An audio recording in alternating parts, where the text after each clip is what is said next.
Bienvenido al episodio 35 de Una vida invirtiendo, el podcast que tengo en Rankia, que como sabéis es esa comunidad que os ayuda a tomar mejores decisiones financieras. En este nuevo episodio presento la segunda parte de mi conversación apasionante con Bruno de Lama. En la primera parte, que os invito a escuchar si aún no lo habéis hecho, repasamos la trayectoria profesional de Bruno y nos quedamos justo en el momento en el que va a vender su empresa Global X Funds.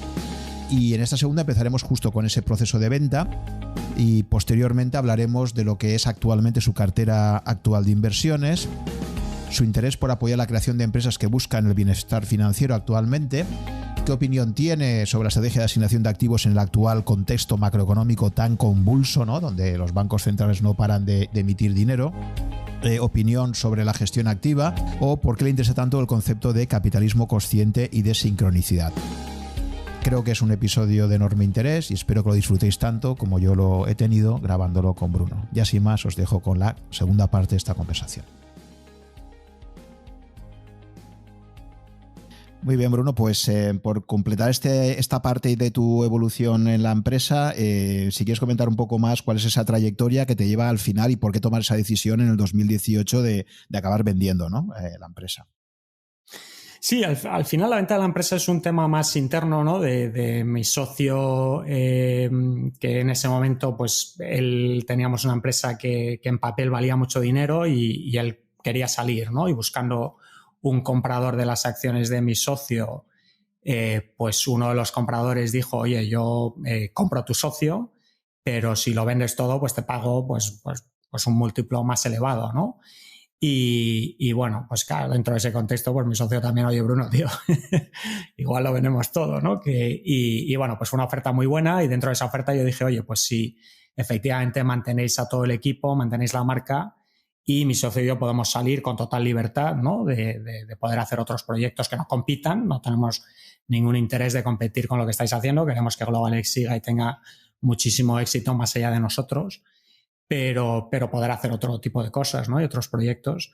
Y pues nos acaba comprando este grupo asiático la empresa, que digo muy contento de haber cumplido su promesa, ¿no?, de no involucrarse en la gestión de la empresa, mantener al equipo y dejar que el equipo pues lo sigan gestionando ellos con independencia.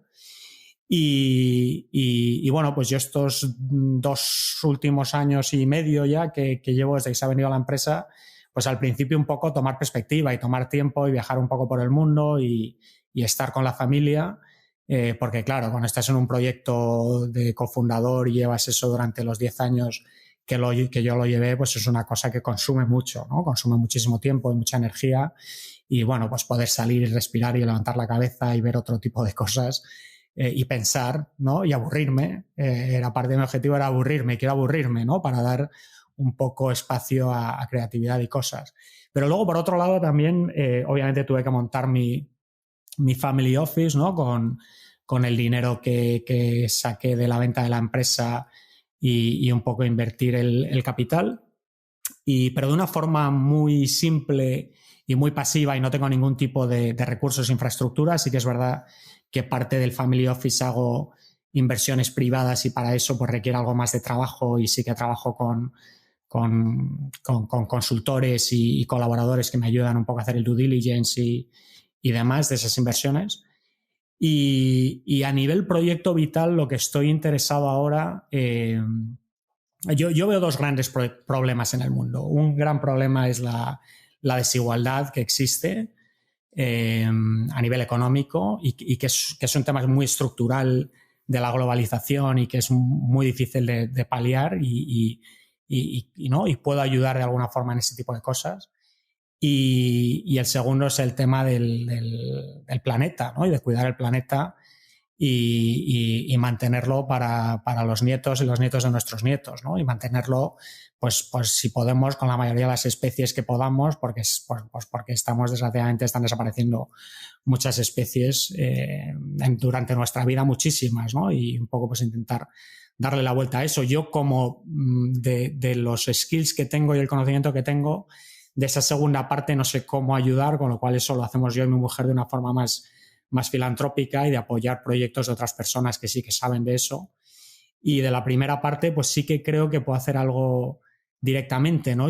Me surgió estando todavía en GlobalX que donde estaba la tecnología a día de hoy, al final los servicios financieros y la banca son empresas y las empresas de gestión de fondos son empresas muy, igual Vanguard es en ese sentido la mejor de todas, pero en general son empresas muy centradas en la empresa en sí misma y muy poco centradas en los clientes, ¿no? En el caso de Vanguard específicamente, los dueños de Vanguard son los clientes y reciben el beneficio de Vanguard a través de bajar los costes de las comisiones, ¿no? Pero más allá de Vanguard, son empresas centradas en sus propios intereses, ¿no?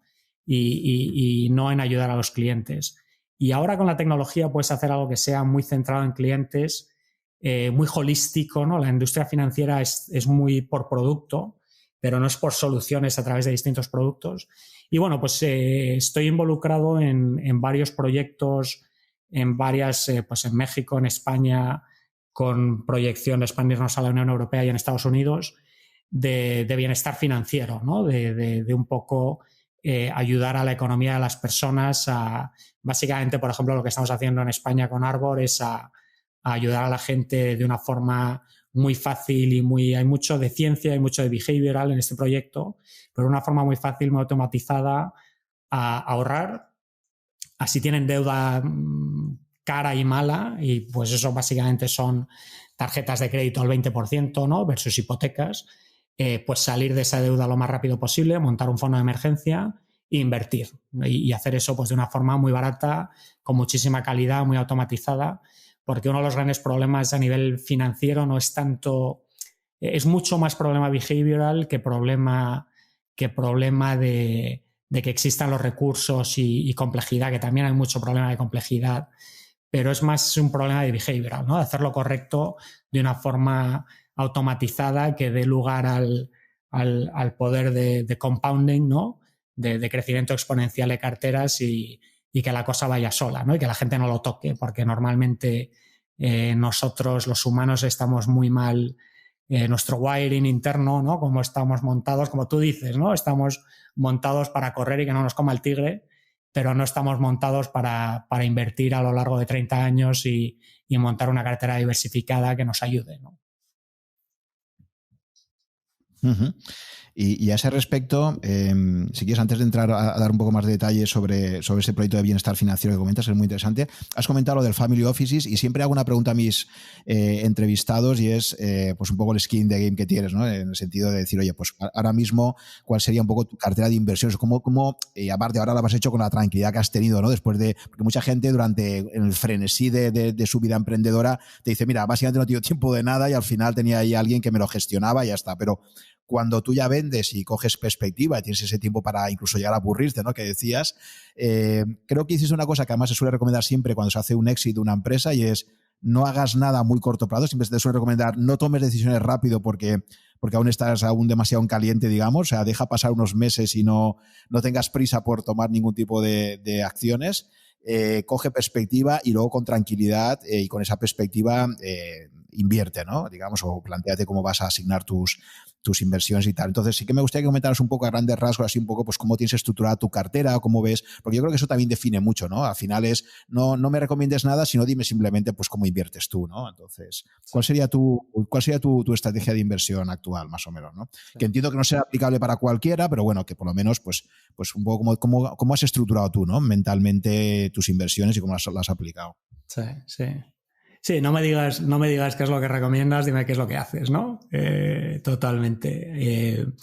Y totalmente. Yo creo que la gente que tiene este tipo de eventos de liquidez es... A ver, yo soy una persona muy analítica y leo mucho y pienso mucho y entonces pues soy una persona pausada, ¿no? Para tomar cierto tipo de decisiones. Luego también soy bastante decisivo. Cuando tengo las cosas muy claras y las veo, pues me muevo bastante rápido, ¿no?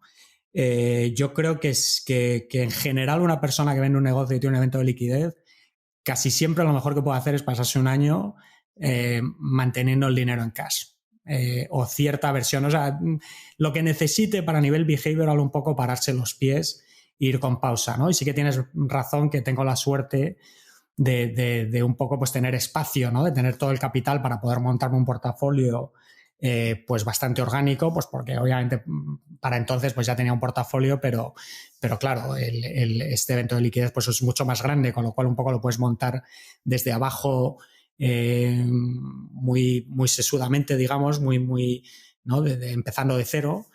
Y también, como tú dices, tienes razón, ¿no? Que igual un portafolio para mi tipo de cartera pues no es el portafolio que recomiendo a mi hermano, ¿no?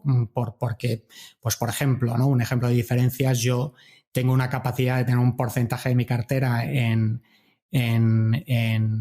inversiones ilíquidas que es muchísimo más alto que el porcentaje que él debería tener en inversiones ilíquidas, ¿no? Con lo cual sí que hay que mantener esa, ¿no? Lo que yo tenga igual no es aplicable para cualquier persona. Y dentro de esa prudencia te digo que yo tengo un allocation estratégico, digamos a largo plazo, y hace 2 años y medio que he venido a la empresa y todavía estoy en proceso de ir montándome la cartera a esa inversión estratégica, ¿no?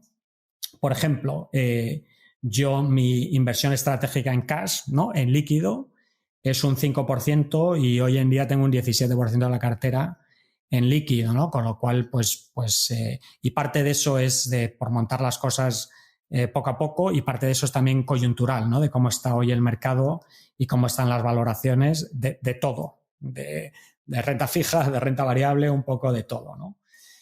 Con lo cual no tiene mucho coste, yo creo, a día de hoy tener dinero en líquido por cómo está la inflación y por el coste de oportunidad, porque yo creo que el rendimiento que puedes asumir si compras hoy renta fija o renta variable no es muy elevado, con lo cual el coste de oportunidad tampoco es muy alto, ¿no?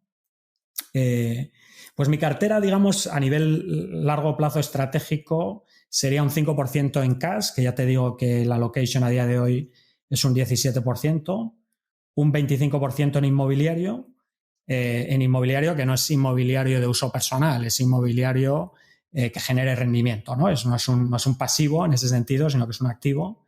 Y de ese 25%, pues también poco a poco, ¿no? Esa cartera, pues tardas en montarlo, y también hay un aspecto coyuntural, aunque sí que veo, por lo menos en Estados Unidos, en ciertos activos, veo, por ejemplo, el sector inmobiliario mucho más atractivo, por ejemplo, que la renta variable, la bolsa, ¿no?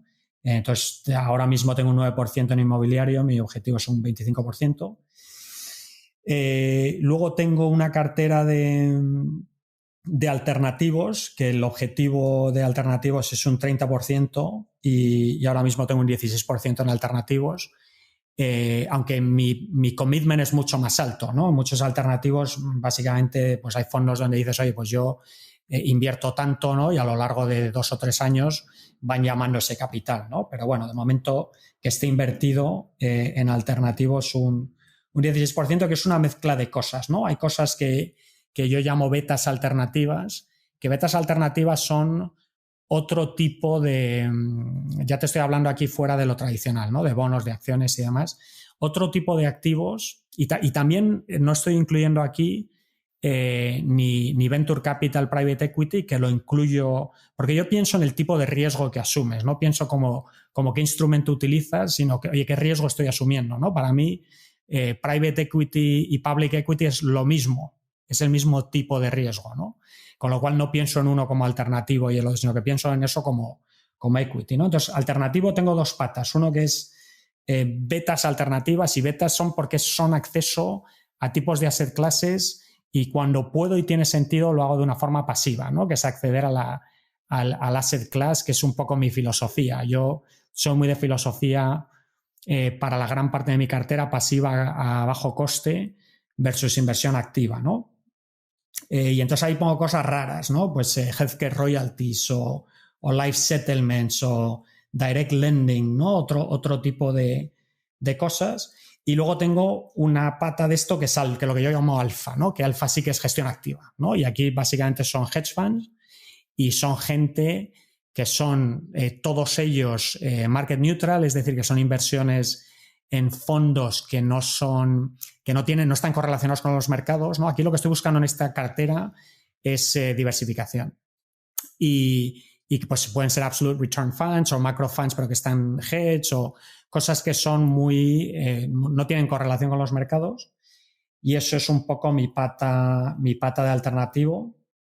Y luego el resto que tengo pues son los mercados públicos, ¿no? Que yo llamo mi all-weather portfolio. Yo de inversión para lo que yo hago, que también es un poco más institucional, igual no es 100% aplicable de nuevo si estoy recomendando a mi hermano, pero para mí pues yo estoy más centrado en mantener y crecer y más allá que la inflación el capital, que en hacerme rico a través del capital, ¿no? Es un poco más un tema de growth y capital preservation que un tema de la voy a romper, ¿no?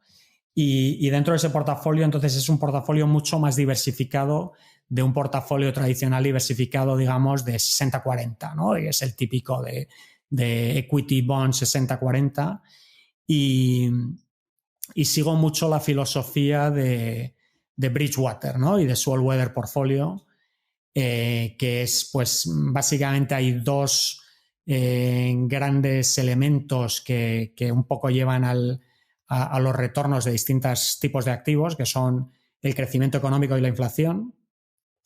Y entonces quieres, pues si tienes esos dos elementos en un cuadrante, digamos, quieres tener el mismo tipo de exposición a riesgo a cada uno de los cuadrantes, con lo cual no estás haciendo una apuesta de que, oye, va a subir el GDP y va a subir el crecimiento, el GDP, el Producto Interior Bruto, digamos, ¿no? El GDP americano, o va a crecer la inflación o va a decrecer la inflación, sino que no. A ver, crezca o decrezca la inflación, yo estoy apostando en todos los cuadrantes y tengo, pues si tengo 4 cosas, pues tengo 2 que van bien, una que va mal y una que ni fu ni fa, ¿no? Y en cualquier tipo de contexto de mercado, el portafolio no va mal nunca y la mayoría de las veces va creciendo, pero nunca crece mucho, ¿no? Eso es un poco la filosofía, con lo cual, pues respecto a una cartera tradicional, acabo teniendo pues igual mucho más en deuda de lo que tiene pues de lo que es un 60-40, pero la deuda la divido en 2 productos, ¿no? En treasuries, long-term treasuries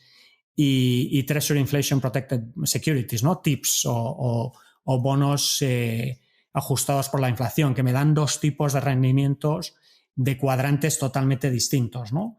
Y luego tengo, pues obviamente, equity, que equity puede ser una combinación, en mi caso es una combinación de public equity, private equity, venture capital, commodities y oro y Bitcoin, ¿no? Entonces, pues digamos, si estoy hablando de pesos, a lo mejor es un 35% en treasuries. Y esto es un poco mi allocation estratégico, aunque a día de hoy igual tengo un poco más abajo más dinero en cash y menos dinero en todo esto, ¿no? Porque me parece que todo está caro.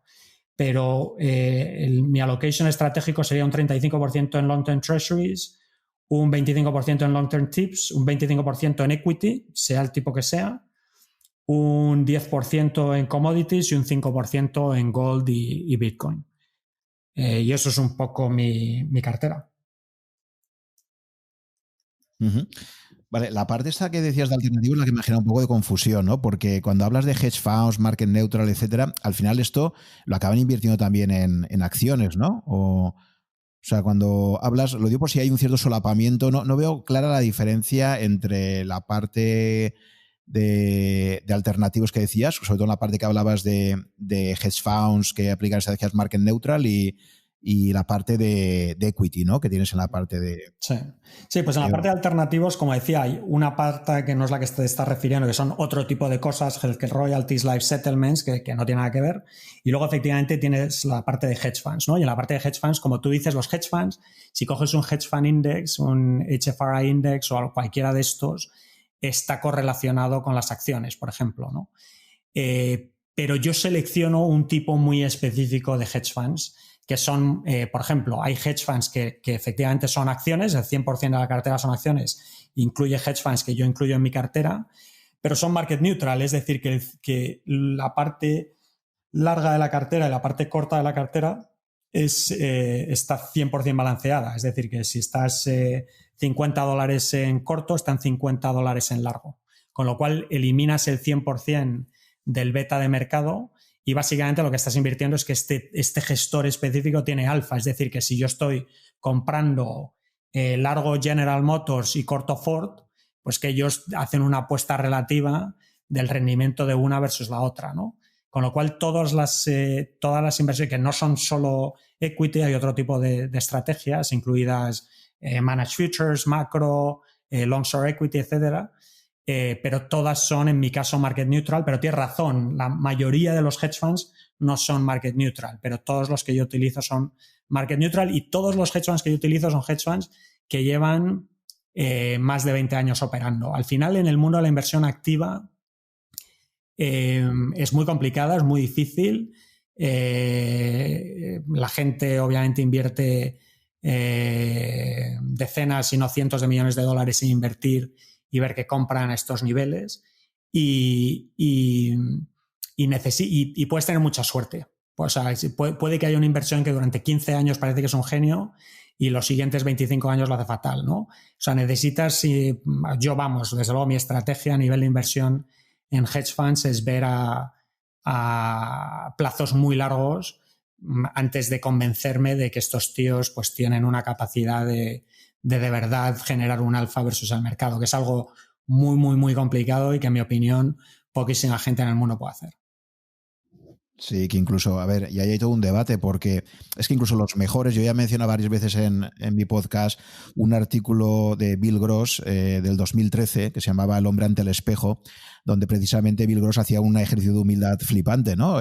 Donde él decía, fíjate, los retornos tan brutales que hemos tenido los Warren Buffett de turno, George Soros, yo mismo, con bonos, etcétera, etcétera. Dice, ¿qué parte ha tenido de suerte y qué parte ha tenido de que soy muy bueno, ¿no? De talento, digamos, ¿no?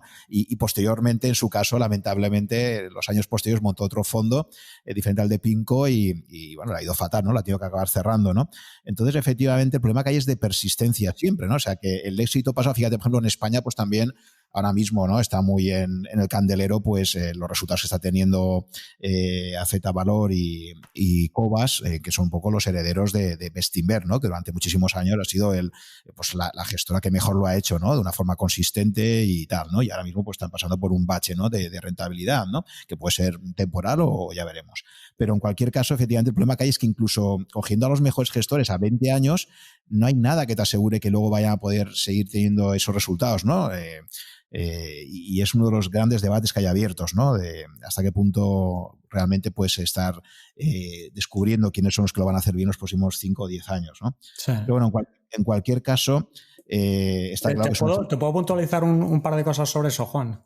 Claro. Sí, yo lo veo como cosas distintas, ¿no? O sea, el concepto genérico totalmente 100%, ¿no? Un gestor que tenga la capacidad con consistencia de hacerlo bien es muy difícil, y el identificar a esos gestores es muy difícil porque los ciclos de ciertas cosas son muy, muy largos, ¿no? El ejemplo específico que me comentas de gestores tipo value en España, y yo no tengo mucho conocimiento del mundo financiero en España específicamente, pero eso académicamente está probado, que al final value es un risk premia que llaman los academics, y hay varios tipos de risk premia que existen y que son reales. Es decir, que sí que existe un efecto value, sí que existe un efecto small cap, sí que existe un efecto momentum, sí que existe... O sea, estas cosas son reales, ¿no? Y si inviertes en este tipo de cosas, te va mejor que otro tipo de inversión, porque una inversión pasiva al final, en general, no deja de ser otra apuesta. Es decir, no deja de ser una apuesta donde el weighting que haces en las cosas es market cap. Es decir, que estás invirtiendo en Apple, pues el porcentaje que representa Apple del S&P 500, ¿no? Eso es una apuesta, aunque la apuesta la llames pasiva, no deja de ser una apuesta, versus value es otra apuesta, ¿no? Si inviertes en una cartera, si inviertes en risk premia, es decir, si inviertes en el S&P 500 vas a tener el retorno beta del mercado.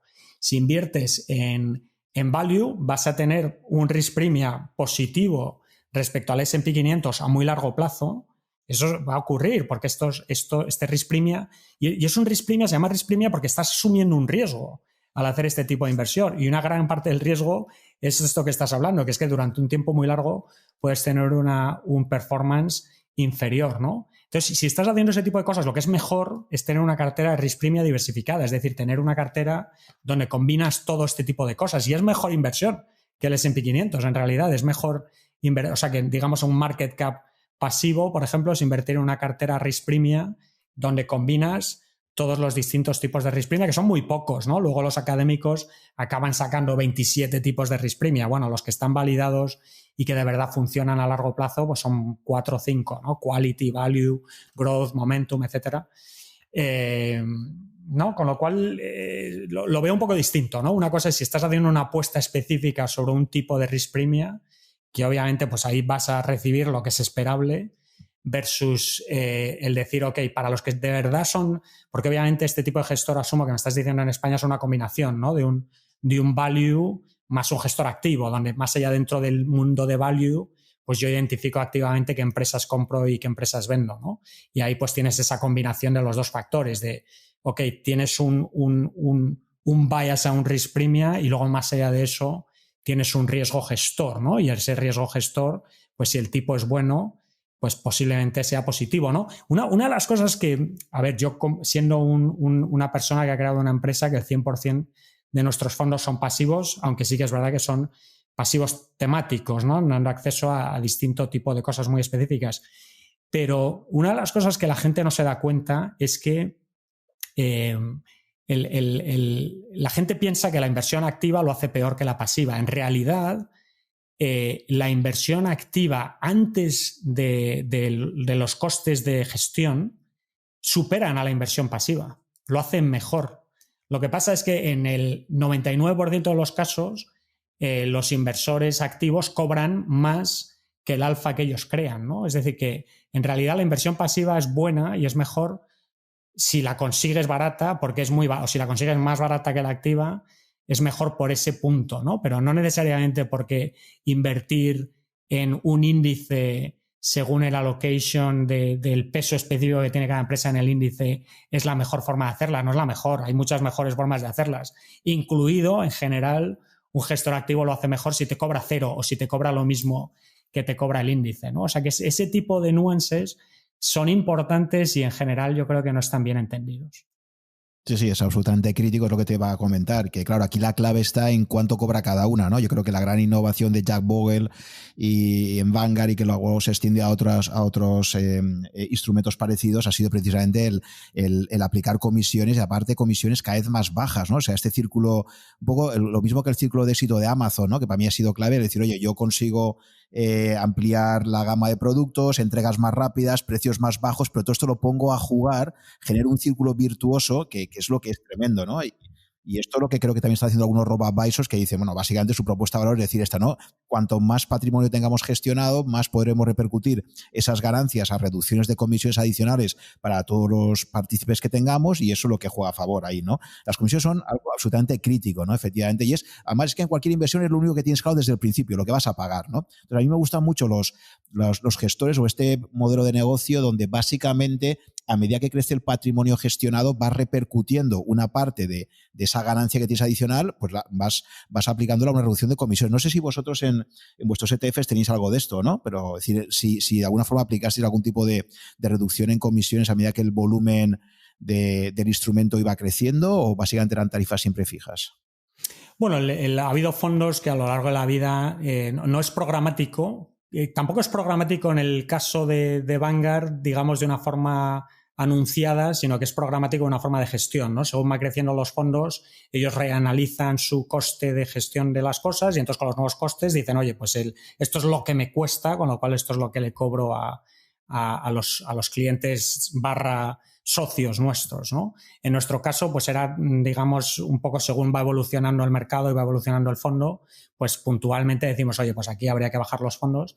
Y luego, más allá de eso, como decía, la empresa tiene específicamente la estrategia Vanguard de liderazgo en ciertos segmentos donde no opera Vanguard, ¿no? Que son un poco más nichos, pero aún así muy grandes. Es decir, en el mercado de preferentes, por ejemplo, todos los fondos que existen de ISERs y demás, no sé si cobran un 0.47% y el fondo de Global X de preferentes cobra un 0.23%, ¿no? Y entonces ese tipo de cosas sí que lo hacemos, ¿no? De liderazgo de precio dentro de distintos segmentos donde al final no dejamos de hacer ahí lo que hicimos en los segmentos temáticos, donde en realidad lo que empezamos a hacer ahí es seguir donde se paró ISERs, ¿no? Los segmentos donde ellos ya no lanzaron fondos, lanzamos nosotros en distintos países y demás, y luego ya trajimos la innovación de fondos temáticos, ¿no? Sobre todo de tecnología. Y con Vanguard hemos hecho lo mismo, donde se paró Vanguard, donde ya no lanzan el fondo de menor coste dentro de ciertos segmentos que siguen siendo muy grandes, pero donde ellos no se han metido, pues ahí lanzó GlobalX varios fondos. Uh-huh. Entonces, bueno, ya digo, efectivamente la cuestión de las comisiones es absolutamente clave. Yo creo que quizás en España, como había tan pocas gestoras que lo habían hecho bien, pues durante un tiempo esas comisiones altas parecían legitimadas, pero ahora pues hay todo un debate ahí, ¿no? Que tú seguramente no habrás podido seguir porque tampoco estás tampoco en este mercado, ¿no? Pero que te digo yo que aquí en España pues hay un gran debate sobre, por eso las comisiones que cobran las gestoras value o gestoras que en general lo hayan hecho bien en el pasado, ¿no? Y si deberían ser más ajustados, etcétera, ¿no? Sí, yo te digo, por ejemplo, prácticamente la gran mayoría de mis... sé que en España la fiscalidad de los ETFs no es la misma que en Estados Unidos, que es una desgracia, ¿no? Porque es casi lo contrario, que los fondos de inversión tienen mejor fiscalidad a la hora de pasar de un fondo a otro en España y que no tienes esa ventaja con ETFs, ¿no? Y en Estados Unidos el ETF claramente fiscalmente es el mejor instrumento. Pero yo prácticamente a nivel de equities públicos y mucho de deuda y todo de oro, por ejemplo, para todas esas exposiciones yo utilizo ETFs y utilizo los más baratos. Y básicamente, y en ese caso casi todo pasivo, ¿no? O sea que yo en ese sentido, lo que tú dices, ¿no? La importancia de las comisiones es súper importante, a no ser que tengas clarísimo por qué vas a un gestor que tiene una comisión más alta y el valor que te da y lo que decías, ¿no? Que tiene mucho historial y te da mucha confianza que eso va a ser persistente en el futuro, ¿no? Y la apuesta más conservadora es asumir que no es el caso e ir pasivo, ¿no? Y eso tiene también la ventaja de que puedes mantener esa inversión para siempre, ¿no? Una vez que vas a ese fondo pasivo muy barato, pues no tienes ninguna fricción de decir, oye, de repente este gestor activo que he elegido no me va bien, voy a pasar a un ETF y a lo mejor vendes, generas unas ganancias de capital, tienes que pagar unos impuestos y esa es otra de las patas que yo he interactuado mucho, mis clientes de mi empresa de gestión pues eran muchas empresas de gestión de activos, de private ¿no? Wealth management y demás, ¿no? Los JP Morgans y Goldman Sachs y Merrill Lynch de este mundo. Y no hay suficiente enfoque en la gestión de impuestos, ¿no? Igual que, por ejemplo, hay muchísimo enfoque correctamente por lo que venimos hablando en la importancia de las comisiones, igual no hay el enfoque que debería haber en la importancia de los impuestos, ¿no? Y los impuestos, el gestionar la cartera con dos ojos puestos en el impacto fiscal es importantísimo también. Totalmente de acuerdo. De hecho, yo creo que eso en España es una cosa escandalosa el hecho de que los ETFs no puedan beneficiarse, ¿no?, de traspasos como si tienen los fondos de inversión, ¿no? Incluso te diría que el hecho de hacer inversiones directas en acciones también está penalizado fiscalmente comparado con los fondos de inversión porque tú puedes tener una cartera de acciones, pero claro, en el momento dado que digas, oye, pues quiero ahora vender un Apple para comprarme otra empresa, pues tienes que pasar por caja de Hacienda, ¿no? Mientras que si eso lo haces a través de un fondo de inversión, pues puedes hacer rebalanceos de tu cartera y no tributarás hasta el día que vendas el fondo, ¿no? Y lo puedes ir traspasando entre fondos, etcétera. Entonces, claramente en España la fiscalidad apoya mucho los fondos de inversión y en cambio, pues los ETFs y lo que es lo que se llama inversión directa en acciones están muy penalizados, ¿no? Y es una derivada que los inversores lo tienen que tener muy en cuenta, claro. Sí, totalmente. Eso en Estados Unidos entiendo que no es así, ¿no? Que los ETFs fiscalmente son equivalentes a los fondos, entiendo. Es un tema complejo, pero te diría que en Estados Unidos no tienes la ventaja que tienes en España con los fondos de inversión, es decir, una transmisión de un fondo de inversión a otro es fiscalizado, ahí se paga impuestos, con lo cual la diferencia que no tienes es la desventaja relativa de un ETF versus un fondo de inversión que sí que tienes en España, ¿no? Que si tienes la ventaja en uno, la tienes que tener en el otro, ¿no? Es que haya una diferencia entre el uno y el otro no tiene ningún sentido, ¿no? Y al final no deja de ser un tema que penaliza mucho al ahorrador en España, porque desgraciadamente, imagino, ¿no? Y no lo conozco muy bien, pero imagino que tienes muchos más instrumentos de bajo coste a través de ETFs, con lo cual por la vía de costes deberías favorecer más a los ETFs, pero por el otro lado tienes la desventaja de impuestos, con lo cual la decisión neta pues no acaba siendo tan clara, ¿no? Entonces es un tema más relativo, ¿no? Donde en Estados Unidos no tienes la ventaja fiscal de transmisión de fondos sí que tienes en España. Uh-huh. Vale, volviendo a esos consejos de cartera que darías para un inversor como tu hermano que decías, ¿no? Un inversor más que no sea tan sofisticado y tal. Para mí, la gran pregunta que hay ahora mismo, y tú lo has comentado muy bien, ¿no? Al inicio, al explicar tu cartera un poquito con esa cantidad más elevada de cash que tenías ahora mismo, ¿no? Yo creo que para mí ahora el gran nubarrón que hay en el horizonte y lo que a todos nos tiene súper inquietos en este momento es que esa regla de asignación de activos tradicional, como la que comentabas antes, ¿no? La clásica esta de tu edad o 110 menos tu edad, destínalo a renta variable, el resto a renta fija, es decir, ves incrementado tu exposición a la renta fija a medida que te acercas a la jubilación, etcétera. Todo eso salta por los aires o puede saltar por los aires en el momento que empiezas a ver cómo tras estas expansiones cuantitativas enormes que llevan haciendo los bancos centrales, primero en la primera crisis 2008, que en Europa llega en el 2015, ¿no? Con el Banco Central Europeo y sobre todo ahora este año, ¿no? Con esta crisis de coronavirus que ha supuesto pues una nueva expansión monetaria brutal y que además yo creo que esto es como las guerras, ¿no? Sabes cuándo empiezan, pero no cuándo acaban, ¿no? Porque es que yo creo que los bancos centrales aún no han visto la forma, y se ha demostrado, ¿no? Con la anterior expansión, aún no han visto la forma, sobre todo en Europa, de poder ver cómo pueden revertir esa situación. Es decir, que tú, es como, yo lo asocio esto mucho como a un enfermo de diálisis que lo tienes enchufado a la máquina y que básicamente llegas a la conclusión de que no lo vas a poder ya desconectar nunca, ¿no? Porque el día que lo desconectas, fíjate lo que pasó en Estados Unidos, creo que fue en el verano del 2018, o bueno, en ese último semestre, cuando la Reserva Federal empieza a subir un poquito los tipos de interés en un momento en el que la economía americana va como un tiro,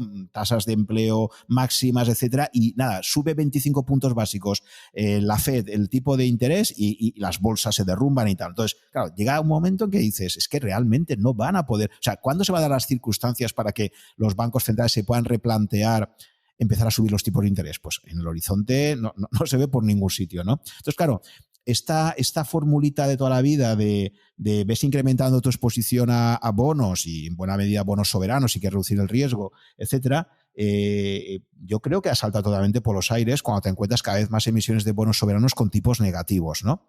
Entonces, te quería preguntar por esto, ¿cómo ves esa inflación de activos, que de alguna forma es lo que has venido a comentar, ¿no? Es decir, ahora estamos en máximos, ¿quién iba a decirnos hace 10 meses, ¿no? Que íbamos a estar en máximos del Standard & Poor's 500, precios de los bonos disparados, ¿no? Por esas intervenciones masivas de los bancos centrales. Entonces, claro, claramente esa actuación monetaria, ese dinero fiat que no deja de crecer, está provocando una inflación de activos, inflación que no es recogida por el índice de precios al consumo tradicional, ¿de acuerdo? Que es un índice que no tiene en cuenta, pues eso, cuánto te cuesta conseguirte una renta con bonos, que hace 10 años era mucho más fácil de conseguir que ahora, cuánto te cuesta comprar un inmueble, cuánto te cuesta comprar una acción de una empresa cotizada, etcétera. Entonces, ¿cómo ves un poco tú a nivel macroeconómico esto, ¿no? Es decir, ¿crees que se está produciendo una clara inflación de activos? ¿Y cómo crees que eso debería obligarnos a modificar un poco algunas reglas básicas de asignación de activos que teníamos, ¿no? Sí, estoy de acuerdo. Hay obviamente una cantidad de dinero que los bancos centrales están metiendo en la economía, sobre todo en Estados Unidos, pero bueno, globalmente, que sí que no tiene precedentes, aunque hay ciertos precedentes históricamente de otros momentos, preguerras, posguerras, que te dan cierta idea, pero bueno, la escala sí que es verdad que no tiene precedentes. Obviamente, por esa inyección de capital tan brutal, los activos financieros están súper inflacionados y desde luego, por ejemplo, el valor del equity en Estados Unidos pues está a unos niveles altísimos y en ese caso prácticamente con la excepción de las tecnológicas en el 2000 sin precedentes también. Y yo creo que lo que deriva de esto con seguridad es que el rendimiento esperado de los activos financieros en los próximos 10 años no va a ser muy elevado, ¿no? Y como inversor, lo que yo diría que es importante siempre, esto nunca ha dejado de ser verdad, pero diría que más importante en este contexto es la diversificación, ¿no? Y en cierto modo porque todo está tan inflacionado y la inflación de por sí no es muy elevada a día de hoy, podrá cambiar en el futuro y a lo mejor cambia porque hay tanto dinero en la economía, aunque es verdad que mucho de ese dinero se queda en los activos financieros y y no baja la economía real, con lo cual no vemos esa inflación, pues igual dices, oye, pues mantener algo en cash, como estoy haciendo yo, por ejemplo, pues coyunturalmente igual no tiene un coste tan elevado como podría tener, pues obviamente en momentos de alta inflación y demás, ¿no? Yo no sé, pues ¿cómo implementas esto a nivel práctico? Pues al final un poco lo que tú decías, ¿no? Oye, no me digas lo que recomendarías, dime lo que haces, ¿no? Y yo lo que hago es que sigo invirtiendo, ¿no? Aunque sí que es verdad que con una cartera muy defensiva, con más cash de lo normal, con mayor acceso a ciertos asset classes donde veo mayor rendimiento en este contexto, como por ejemplo, y algunos que igual no hay acceso, ¿no? Pero temas de life insurance settlement o incluso inmobiliario americano de alquileres, por ejemplo, o de cierto tipo de inmobiliario, pues por ejemplo, ¿no? Hay inmobiliario de invertir en REITs que todo lo que hacen es mantener servidores, ¿no? O sea, cosas relacionadas con tecnológicas que siguen teniendo y van a tener crecimiento y tienen rentabilidades que bueno, que no son buenas, pero que relativamente son mejores, ¿no? Yo lo que diría a nivel de... A ver, te digo lo que le dije a mi hermana, ¿no? Utilizando ese contexto específico. Yo a mi hermana le dije, mira, vamos a buscar un robo-advisor en España y o bien utilizamos el mío de Arbor o el de Indexa y lo que es más importante es la parte behavioral para mí, ¿no? Que es un poco, oye, todos los meses asegúrate que vas ahorrando, ¿no? Y vas poniendo y lo que vas ahorrando lo sigues metiendo en la bolsa, con lo cual vas invirtiendo a distintos precios en distintos momentos y mantener una cartera diversificada, ¿no? Y a ver, también hace un año podíamos haber dicho que el mercado de renta fija, ¿no? Que para qué vas a poner ningún dinero en renta fija.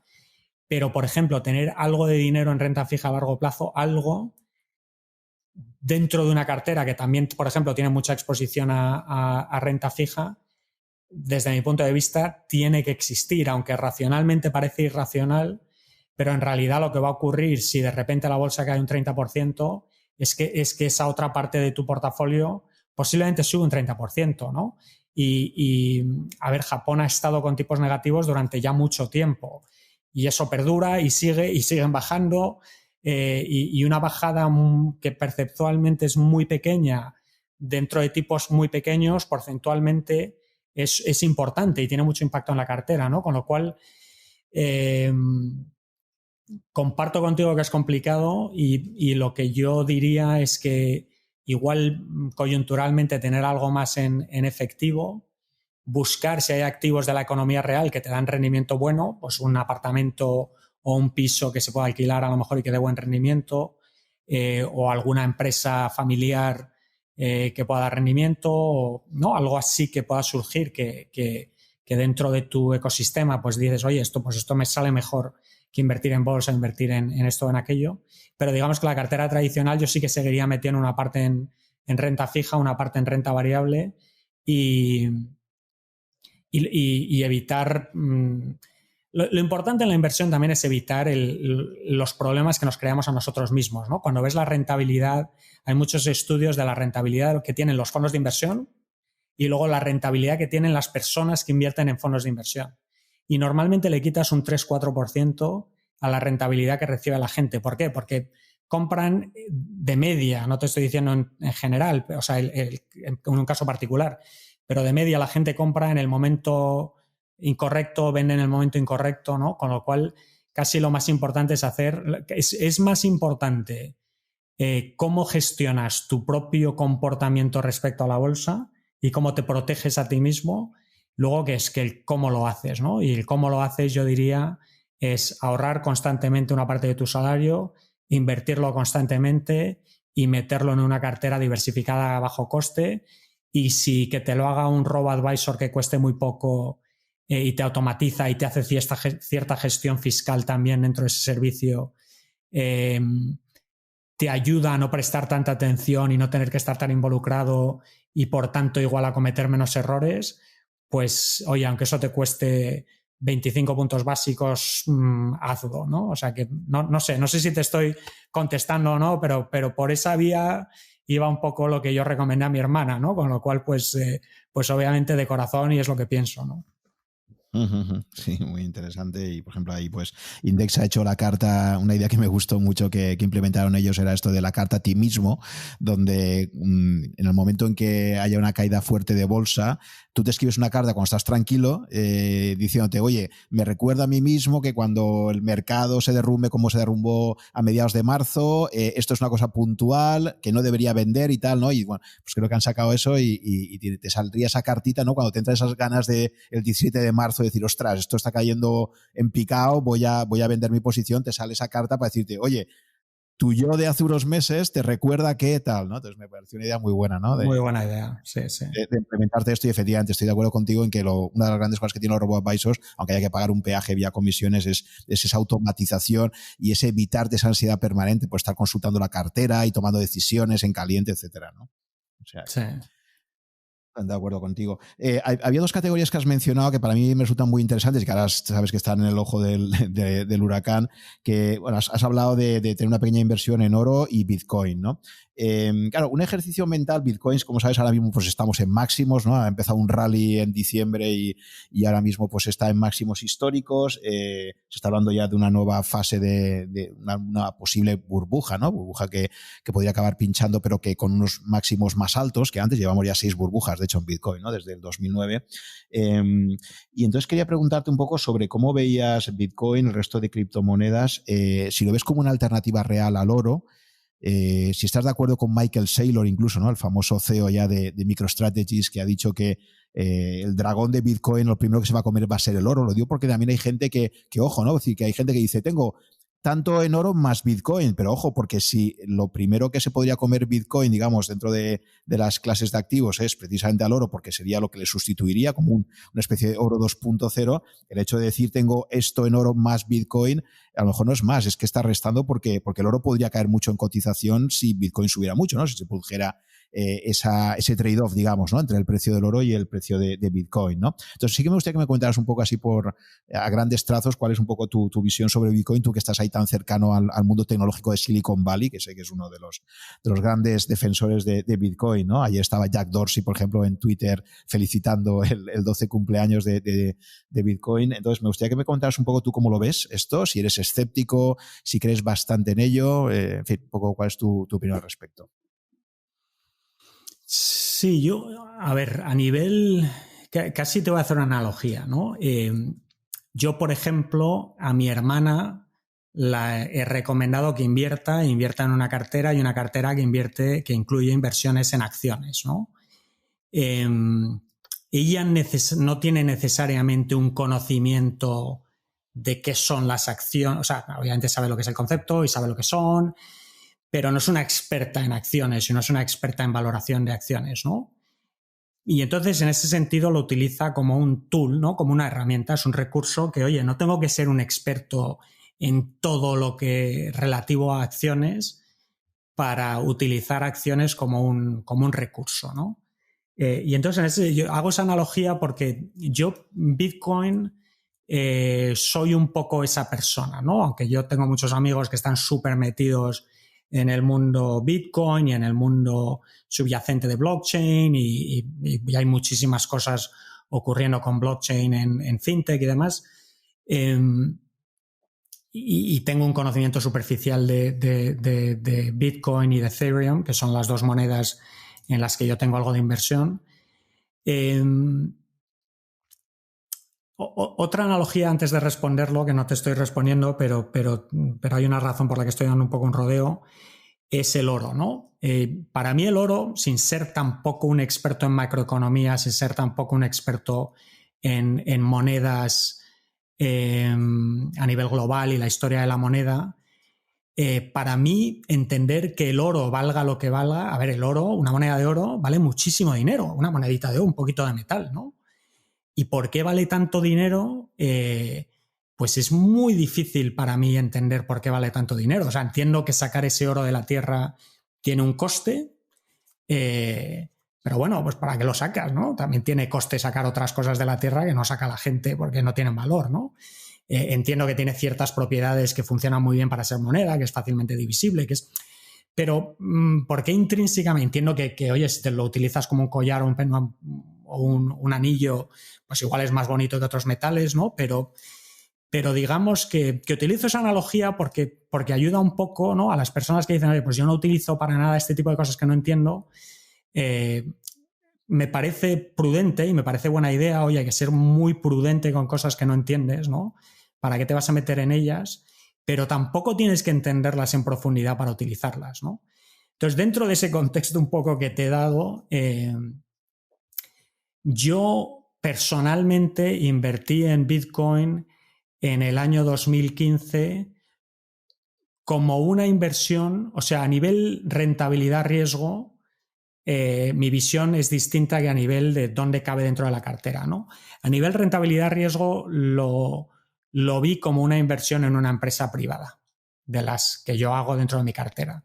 Y entonces mi allocation, por ejemplo, en ese momento en Bitcoin, era pues a lo mejor 50 o 100 veces menos de lo que fue mi allocation en oro, ¿no? Y estaba dispuesto, como cualquier inversor que hago en una empresa privada de muy early stage, a que se comporte como esa empresa privada, o que valga mucho o que valga cero. Y desde entonces pues ha evolucionado y igual no lo veo tanto a día de hoy como una inversión o que vale tantísimo o que vale cero. Yo creo que el upside es menor que el que había en ese momento. Creo que el downside también es menor, aunque también entiendo que el Bitcoin puede llegar a valer cero. Y bueno, y a nivel de allocation dentro de la cartera sí que lo veo como el oro, ¿no? Lo meto dentro de esa hucha, pero no deja de ser, volviendo también igual a lo que estábamos hablando del gestor activo que lleva mucho tiempo, pues a ver, el oro lleva cientos de años con ciertas propiedades que se han mantenido, ¿no? Y el Bitcoin pues lleva muchísimo menos tiempo con ciertas propiedades que son otras y que están evolucionando porque es muy nuevo, ¿no? Y entonces, pues yo sí que no soy de esa visión de que el Bitcoin se va a comer el oro, pero por otro lado sí que tengo un hedge interno de cierto allocation a Bitcoin, que en su momento pues era más pequeño, hoy pues es una allocation relativamente más grande dentro de mi cartera y más grande dentro de mi allocation de oro y de Bitcoin y de un poquito que tengo también en Ethereum. Y no sé qué más decirte, ¿no? Lo veo como un recurso sin ser un gran experto en la materia. Muy bien. Pues nada, entramos ya en la recta final, Bruno, y me gustaría que comentaras un poco en tu evolución personal. El día justo que estuvimos hablando, aquel primer día que nos conocimos, me gustó mucho, me pareció muy interesante también tu camino personal de descubrimiento, sobre todo a partir, me imagino que has tenido más tiempo para ello, ¿no? Que ha sido a partir de la venta a la empresa, ¿no? Me hablaste pues un poco de un viaje más espiritual, ¿no? Más de una reflexión sobre... Supongo que parte siempre de ver cuál es tu posición en el mundo, ¿no? Llega un momento en que coges un poco de perspectiva después de esa venta, como decías tú, de esas ganas de poder sentirte que te aburres un poco, ¿no? Que tienes ese tiempo para meditar, para reflexionar, ¿no? Y que todo eso, además, estuvo concatenado con ciertos eventos, como por ejemplo el hecho de descubrir el libro este de Capitalismo Consciente, que me comentaste que tenías un cliente, ¿no? Si quieres, coméntame un poco esto de cómo descubres tú esta corriente de capitalismo consciente a través de un cliente, cómo te vas introduciendo en ese mundo y de alguna forma cuál ha sido un poco tu viaje personal en este ámbito, ¿no? Sí, pues un cliente mío de Merrill Lynch leyó este libro, ¿no? De Capitalismo Consciente y en cierto modo articuló como él ya pensaba sobre su negocio y la gestión de su equipo, ¿no? El Capitalismo Consciente, ese libro básicamente habla de las empresas más allá de la visión tradicional de una empresa, donde el objetivo único de la empresa es generar rendimientos para el accionista, ¿no? Sino que es una visión de que hay más stakeholders, ¿no? De que efectivamente el accionista es muy importante, el capital es muy importante, el trabajador y el equipo es muy importante, la sociedad donde opera esa empresa y el impacto en esa sociedad es muy importante, incluso los proveedores son muy importantes, ¿no? Es decir, que es una visión más allá de un centrarse exclusivamente en cómo maximizo los retornos a los accionistas pero de una forma donde al final se retroalimenta, es decir, que al final la empresa que acaba invirtiendo en los empleados, por ejemplo, la realidad es que eso revierte aún más en rendimientos a la empresa. O, por ejemplo, la empresa que se enfoca mucho en sus clientes, por ejemplo, la misión de Amazon es ser la empresa más customer-centric, ¿no? Más centrada en sus clientes del mundo, ¿no? Pues esa obsesión por darle valor a los clientes, obviamente, ha repercutido muchísimo valor a los accionistas de Amazon, ¿no? Con lo cual no hay que ver esto como un zero-sum game, ¿no? Como una tarta que estás repartiendo, sino que en realidad si cuidas a todo el ecosistema, todos acaban teniendo un mejor resultado, incluidos los accionistas, ¿no? Entonces, este cliente dice, oye, Bruno, veo que si invierto también, porque mi negocio es invertir dinero para familias, el dinero en empresas conscientes, el rendimiento en esas empresas es mejor y el riesgo es menor. Entonces, ¿por qué no lanzáis vosotros un ETF, un fondo de empresas de capitalismo consciente, ¿no? Y me compró los libros y me leí los libros y me encantó el concepto y estaba muy alineado pues con muchas intuiciones que yo tenía y muchas cosas de cómo estábamos gestionando al equipo dentro de la empresa y demás. Y bueno, pues al final acabamos lanzando el producto, el fondo que tenemos de Globales de Capitalismo Consciente, y me dijo, Bruno, ahora es el evento de CEOs de empresas de capitalismo consciente al que yo no puedo ir porque no me consideran, no soy el CEO de Merrill Lynch, perdona, que es donde él estaba, y no puedo ir, pero tú sí puedes ir, ¿no? ¿Y por qué no vas y me cuentas y tal, ¿no? Y era como, no sé yo, ¿no? Ir aquí hasta Austin y pasarme 3 días sin la familia y no hay un contexto aquí de negocio, ¿no? En realidad. Pero bueno, pues fui, ¿no? Y ya una vez que iba, fui para agradecer para un poco por mi cliente, y una vez que iba, pues a sacar lo mejor de ahí, ¿no? Y sí que ahí conocí a un señor que se llama Joseph Jaworski. Joseph escribió un libro que se llama Synchronicity, y bueno, leí ese libro y de repente me empecé a dar cuenta, ¿no? De ciertas de las cosas que contaba ese libro, que al final, ¿no? Que la vida va un poco más allá de, oye, yo quiero este objetivo y pongo los medios y empiezo a trabajar y yo ahí, sino que la vida, ¿no? te lleva, ¿no? En ciertos caminos y hay más de lo que vemos si te empiezas a fijar, ¿no? Y empiezas a poner los medios. Y bueno, pues acabé contratando a Joseph como un coach mío y como un gurú de liderazgo durante 18 meses, durante un año. Y sí que ahora mi proyecto vital, empezando, pues que empezó al final de mi proceso y también parte de la razón por la que estaba dispuesto a vender mi empresa, ¿no? Que en general eso para los emprendedores es muy difícil, ¿no? Vender un poco a tu bebé, y para mí no fue difícil venderlo y echo de menos a mis excompañeros, pero por otro lado, pues tampoco fue difícil, ¿no? Porque tengo este proyecto vital más allá de un poco de crecimiento personal, y alineado también con este proyecto de bienestar financiero, ¿no? Que es un proyecto que tiene muchas facetas, ¿no? Tiene la faceta de invertir, en este caso, por ejemplo, en el caso de Nicolás y el equipo de fundadores de Nacho y de Alberto, en un equipo de fundadores españoles y ayudarles en la medida que yo pueda un poco a su desarrollo profesional, ayudar a crear pues mucho de esta cultura de empresa y este propósito de empresa, y luego de tener un proyecto de verdad ayudar a la gente, ¿no? Donde lo que prima no es la empresa, más allá de nuestra supervivencia, sino lo que prima es ayudar a las familias, a los individuos en España, en Alemania y en la Unión Europea, ¿no?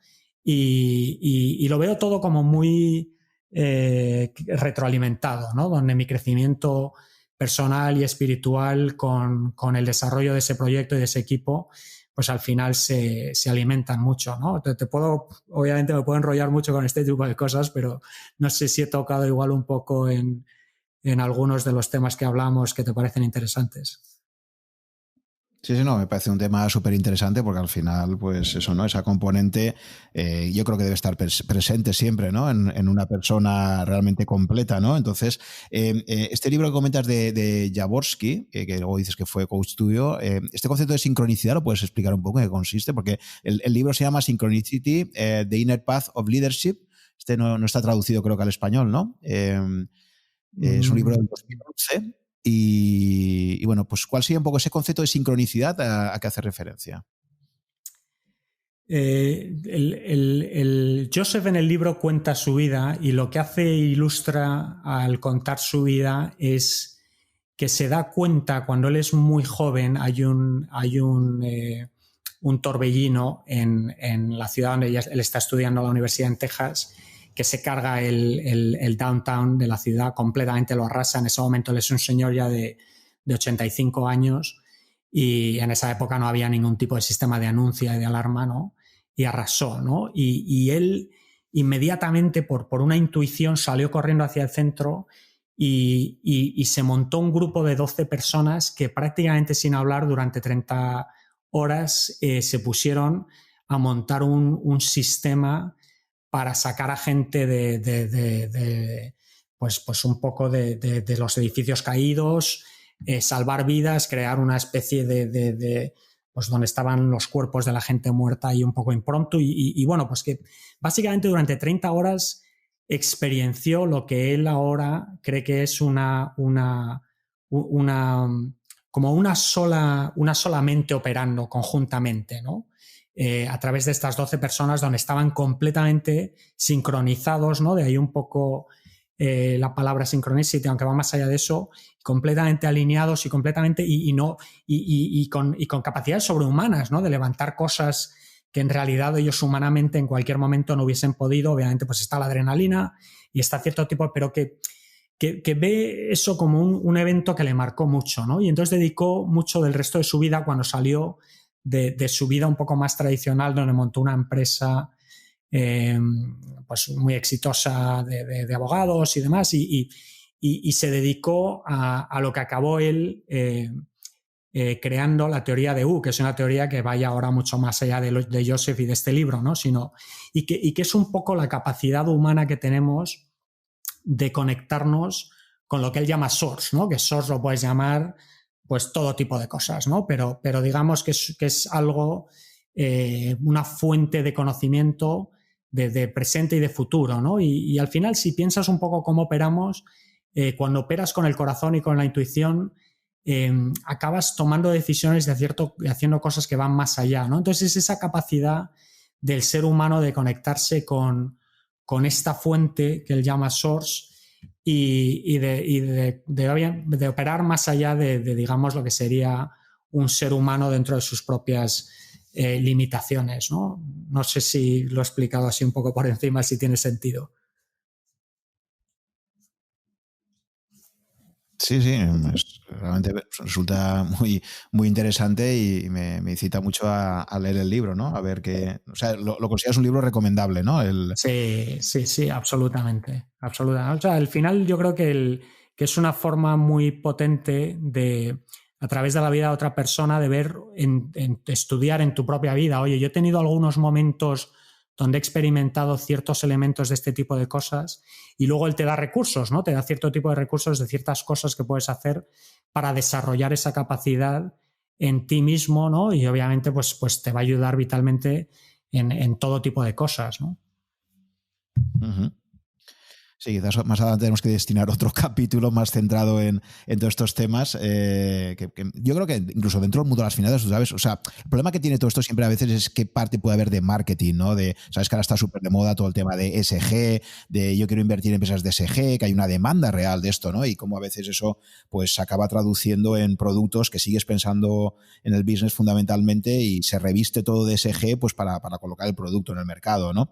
Entonces, ¿qué parte hay de marketing y qué parte hay realmente de búsqueda de ser un inversor, pues eso, más socialmente consciente, que tenga más en cuenta, como tú decías, pues temas medioambientales, temas sociales, etcétera, ¿no? Entonces, esa delgada línea que separa lo que es marketing de lo que es una convicción profunda y de ayuda, pues es un poco, yo creo que es siempre el riesgo al que nos exponemos en este tipo de temáticas, ¿no? Uh-huh, uh-huh. Totalmente. No sé Sí, sí, nosotros, a ver, obviamente el GlobalX lanzó ese fondo de capitalismo consciente, el rendimiento de ese fondo ha sido muy bueno y como mínimo yo sí que lo veo como inversor.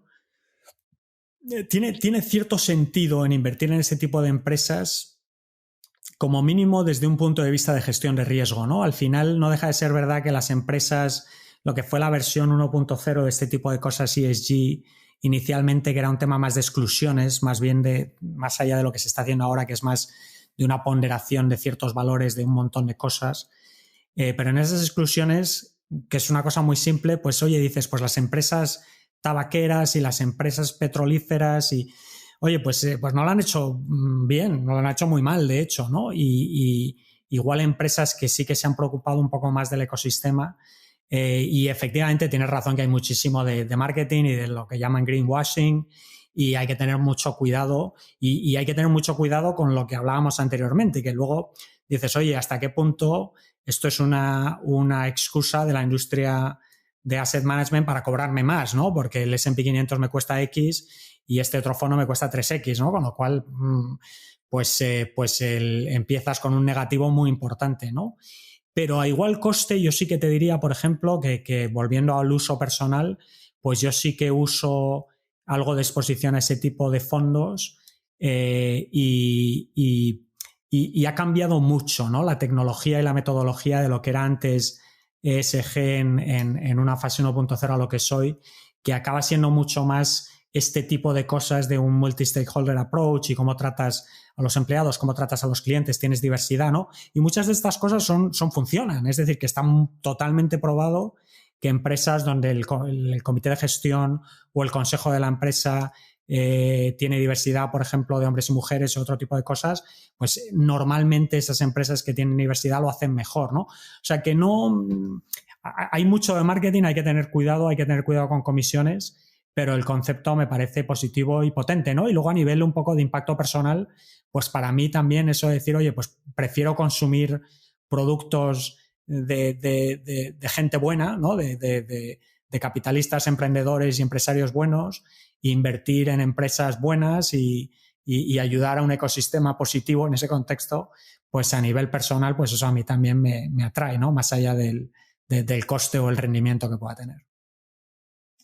Sí, la demanda social está ahí. Ya digo, yo me he encontrado con gente de mi círculo que no está muy metidos en el mundo de la inversión, pero cuando les hablaba de pues es una estrategia de indexación, por ejemplo, me decían, pero claro, si me compro un índice mundial, ¿puedo excluirme ahí empresas que no me gustan porque no me gusta nada su filosofía o lo que están haciendo, tal? O sea, y efectivamente está. Y me sorprendió esa pregunta, ¿no? Que me hacía gente, ya digo, que no estaba muy metida en el mundo de la inversión, pero sí que veía como ese imperativo ético, ¿no? De decir, oye, pues es que, vale, me parece bien la idea interesante de indexación, pero siempre que pueda excluir cierto tipo de empresas, ¿no?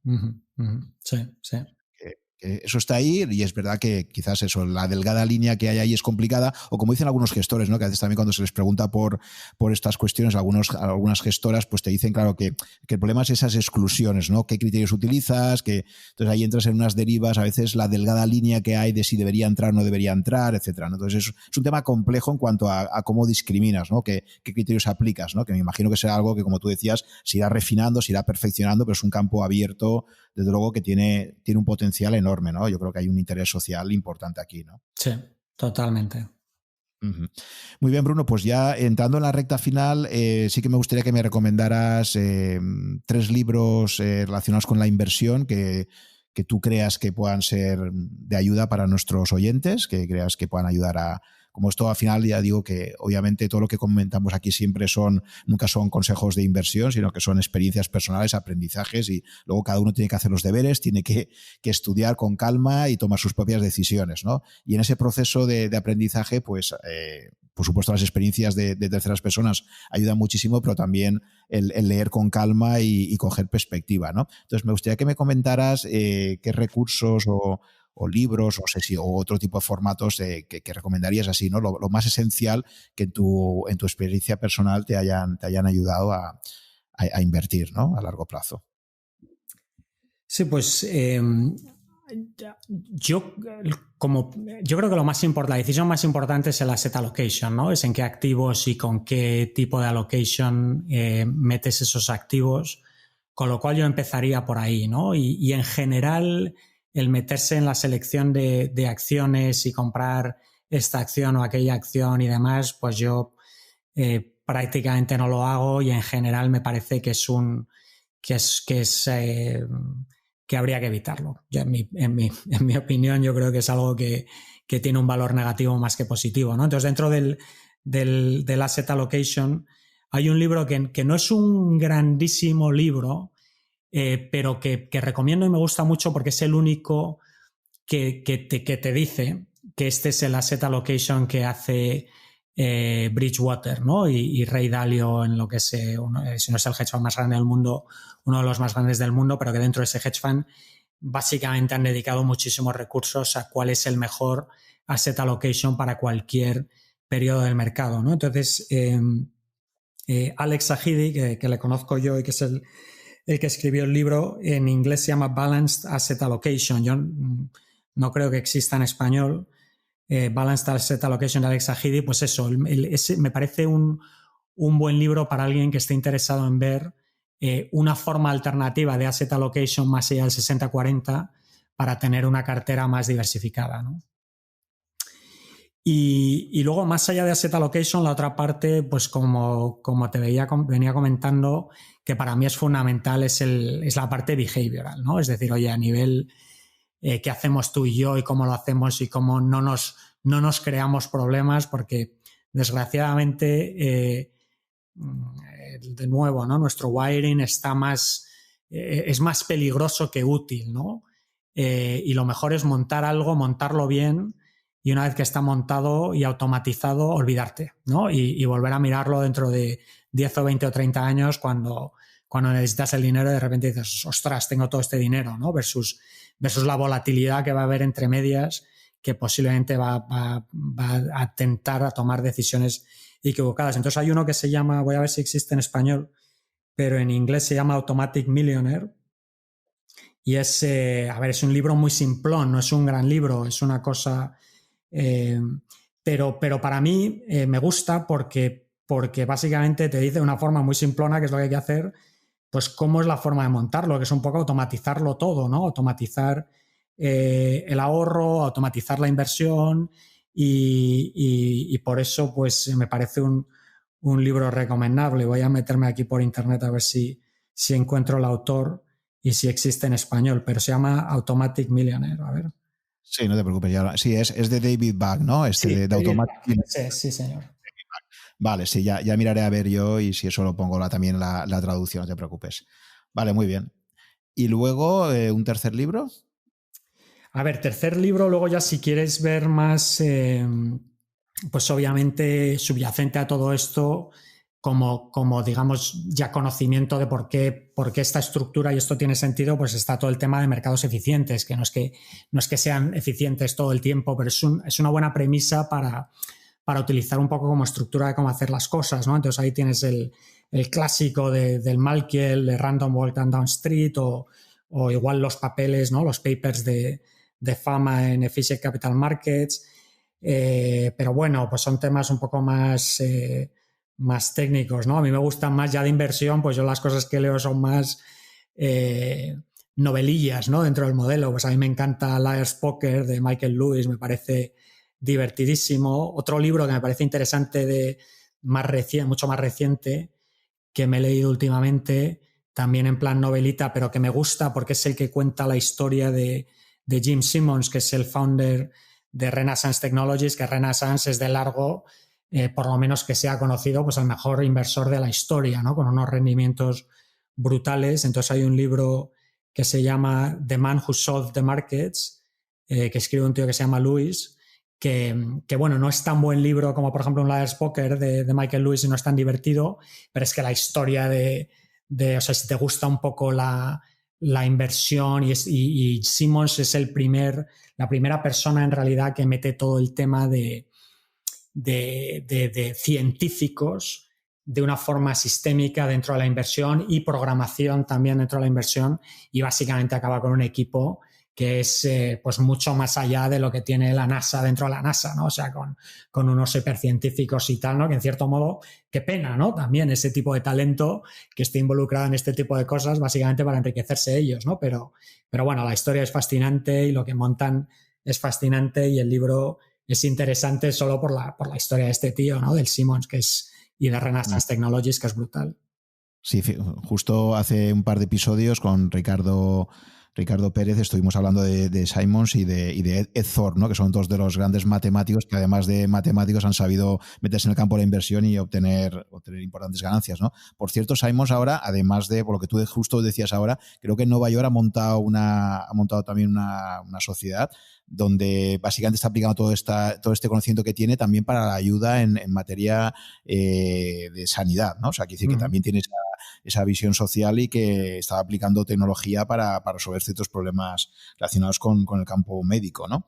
Pero ¿cómo no puedes hacerlo, ¿no? Cuando tienes la cantidad de dinero que tiene esa gente, ¿no? O a cierto nivel de dinero donde ya, ¿no? Pues ¿no? ¿Qué vas a hacer, no? ¿Vas a seguir multiplicando y compounding ese dinero? Pues muy bien, ¿no? Pero ¿qué haces con él, no?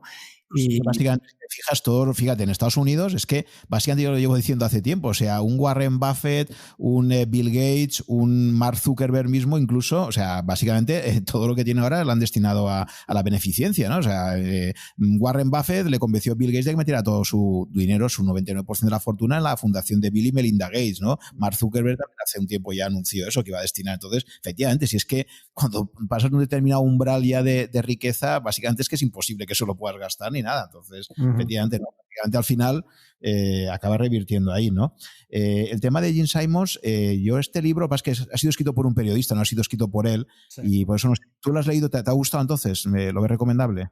Sí, a ver, a mí porque me gustan este tipo de historias y obviamente yo tenía muchísima curiosidad sobre cómo, ¿no? ¿Qué hay detrás, ¿no? ¿Qué hay de subyacente detrás de Renaissance? Y por qué han tenido los retornos que han tenido, ¿no? Entonces yo tenía mucha curiosidad sobre esa historia y yo creo que es el sitio donde tienes la mejor descripción un poco de lo subyacente y lo que ocurrió y la gente detrás y el equipo, ¿no? Al final este tipo de cosas nunca lo hace una persona, ¿no? Siempre es un equipo y entonces en ese sentido me gustó, ¿no? Si te gusta, si tienes esa curiosidad, ¿no? Pero no es un gran libro y no es entretenido como puede ser un Liar's Poker de Marcus Lewis, ¿no? Es más si tienes curiosidad sobre este tipo de cosas. Pero bueno, no deja de ser un libro entretenido y hay muchos temas de personas y personalidades y socios y disputas y la vida real, ¿no? Dentro de este tipo de cosas, pues que a mí también me apasionan mucho, ¿no? Como una persona pues que se ha montado su empresa con sus socios y ha escalado y demás, ¿no? Y pues siempre hay una vertiente humana de todo, ¿no? Y entonces conocer esa vertiente humana, pues para mí también pues tenía mucha curiosidad, ¿no? De conocerlo. En ese contexto está muy bien. También es verdad que, por ejemplo, si tienes curiosidad sobre ese tipo de cosas, hay una presentación que se puede buscar en internet que hace Jim Simons, que seguro que está en YouTube o en algún sitio en MIT, pues eso está, pues eso igual es todavía mejor, ¿no? Eso, ir a Jim Simons en primera persona contando ciertas historias y tal, ¿no? O sea, eso también, no sé, yo para estas cosas pues sí que soy un poco friki ¿no? Al final lo que ha hecho Renaissance Technologies es bastante único, ¿no? Y es incomparable con un Warren Buffett igual, que es más conocido y demás, ¿no? Y de nuevo la parte súper geeky de científicos y matemáticos y tecnología, pues es otro proceso, ¿no? Completamente distinto, que es muy interesante. Sí, ahí te comentaba de Thor, porque a diferencia es que, claro, yo no sé Jim Simons realmente qué acceso ha dado, porque este libro me suena, no lo he leído aún, ¿no? Pero he visto por ahí revisiones del tipo de, pues esto lo ha hecho un periodista, ha accedido de forma solamente parcial a Simons, y entonces, claro, pues eso, es la típica lectura hecha de un tercero que cuenta las cosas, pues no sé, a su manera, ¿no? Pero que no. A mí me suelen gustar más los libros que están contados en primera persona directamente por los implicados ahí, como podría ser el de, no sé si conoces el de Thor, Un hombre para todos los mercados, A Man for All Markets. Bueno, eso es buenísimo, buenísimo. Y, sí, ahí te lo está contando él directamente, ¿no? Entonces yo creo que tiene ese valor adicional quizás de que te lo está contando el que lo ha parido, ¿no? Digamos, todo esto. O sea, el día que Simon se plantee, si se lo plantea alguna vez, hacer una autobiografía, parece que será apasionante, ¿no? Pero Pero bueno, en cualquier caso era uno de los libros que tenía yo ahí un poco en la recámara porque efectivamente bueno, ha sido uno de los libros del año, ¿no? Que abrís ahí esa caja negra que es Renaissance, ¿no? Que la gente que ha estado allí, sabéis que, por ejemplo, algunos de los profesores del curso de Taleb en Nueva York, como Robert Frey, han trabajado para Simons, ¿no? Y bueno, pues ellos también su fortuna personal por el hecho de haber estado en Renaissance es tremenda, ¿no? Y es gente que te dice que lo que se hace allí dentro, pues eso, es una caja negra de... Bueno, creo que el propio Samos comentaba que era casi más caja negra que trabajar para el Departamento de Estado, ¿no? Lo que hacen allí dentro, ¿no? Para intentar obtener algún tipo de ventaja sobre el mercado, ¿no? Pero bueno, en cualquier caso, efectivamente una lectura interesante. Bien, y de una forma un poco más general, ¿algún libro más, Bruno, que te parezca recomendable, que a ti personalmente te haya marcado, que te haya gustado mucho, en fin? Bueno, pues igual si hay interés más en el tema de gestión de empresa y de cultura de empresa, ¿no? Un libro que a mí me parece muy bueno y muy práctico es uno que se llama The Advantage. Y me acordaré del Vendrami, el escritor. Y es muy bueno porque es muy práctico, ¿no? Igual no es tan filosófico. Hay, por ejemplo, uno que se llama Servant Leadership, que es más filosófico sobre el tema subyacente del liderazgo y de, al final, el líder en realidad lo que tiene que hacer es servir a su equipo, ¿no? Pero The Advantage es igual una versión más asequible y más práctica de eso, ¿no? Con lo cual igual ese libro lo recomendaría y me gusta mucho para cualquier persona que tenga capacidad de influir sobre la cultura dentro de un proyecto o de una empresa, ¿no? De Patrick Lencioni, ¿no? Lencioni, sí, muy bueno. Y luego, a ver, hemos hablado de Synchronicity, obviamente, de Jaworski. A ver, yo los libros que leo hoy en día son más metafísicos, ¿no? Y, por ejemplo, de esos libros, pues a mí el que literalmente tengo de cabecera, que me leo un mini capitulillo, son casi como poesías, que tiene es el Tao Te Ching, ¿no? Que claro, es un libro de hace 3.500 años que es alucinante, ¿no? La sabiduría que hay detrás de algo que se parió hace tanto tiempo, ¿no? Y bueno, pues para cualquier persona que quiera tener exposición a algo un poco más filosófico, más metafísico, pero muy poético a la vez, ¿no? Y que puedes leer poco a poco. Ya te digo, yo como uso ese libro lo llevo porque tengo una versión mini libro además y me lo llevo conmigo a cualquier sitio que viajo, lo tengo al lado de mi mesa y al acostarme me leo un mini, ya te digo, casi poesía, ¿no? Porque es muy bonito, ¿no? Pues ese posiblemente de todos igual es el que más me gusta.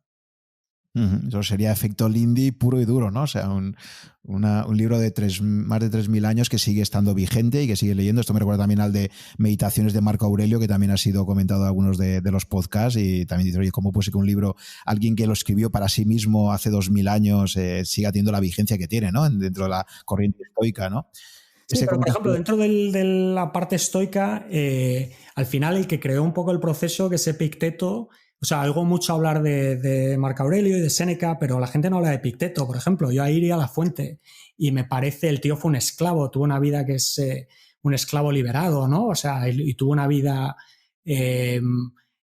vamos, totalmente ascética y con una simplicidad absoluta, ¿no? Leerte la historia y la bibliografía de Epicteto, por ejemplo, pero bueno, también, o sea, obviamente Marco Aurelio súper potente, ¿no? Claro, Marco Aurelio te marca por otro tipo de cosas, ¿no? Porque el tío, pues coño, no dejó de ser un emperador ¿no?